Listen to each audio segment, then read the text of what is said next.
na biyu kenan da na shiga addinin musulunci a sai ban shiga musulunci ba na shiga tijjaniya ne ina gidan Sheikh Sani Kafanga kagan idan Sheikh Ibrahim Kaula ko da yaushe ya zo Kano a gidan mu yake soka ina gidan Sheikh Kaula Sheikh Sani Kafanga sirki na ne mata na farko yan shi ne to sai wata rana na ɓare lemu da abarba a cikin katon ina sokowa da shi da ya ka gani lakadan wato na soka daga gidan sama daga birni na soka kasa da bawon lemu da bawon abarba a cikin katon musulmi an wani haka suke yayaga har katon ma aka cinye wai ana neman albarkan shek ruwan da ya yi wanka a cikin baf sai na cire baf na wanke baf ruwan yana kwararawa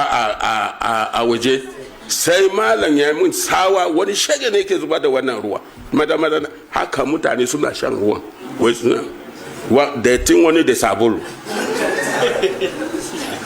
idan ko da yaushe ina so kowa sai a dinga zuwa ana hannu da ni don saboda ana zato na yi hannu da shi can ruwan da ya yi hannu da shi ya samu aljanna don ni ma hannu da ni tun daga can ne ma sai ana mamasa hannu na saboda a yi hannu da ni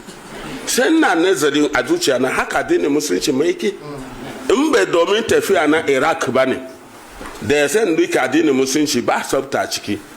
ka ruwan wankan wani ma a sha kai daidai idan kafa ya doke sai a ga mace ta shiga da ladabi ba aka san kowa ne ba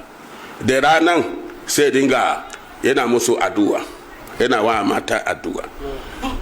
na karinci a cikin littattafan kanana fikihu ko halili ko ismawi da sauran ba yin sallah sai da alwala kuma wanda ya safi mace a hannun shi ya tabi jikin mace to sai ya yi alwala ko da tafin hannu ne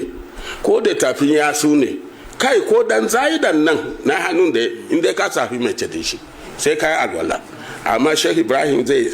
safi mace yana musu addu'a ya sariha Mr. Sarihina ya gausu Mr. Gausina ya mafarijin kalbin sai kuma ya tashi mana sallah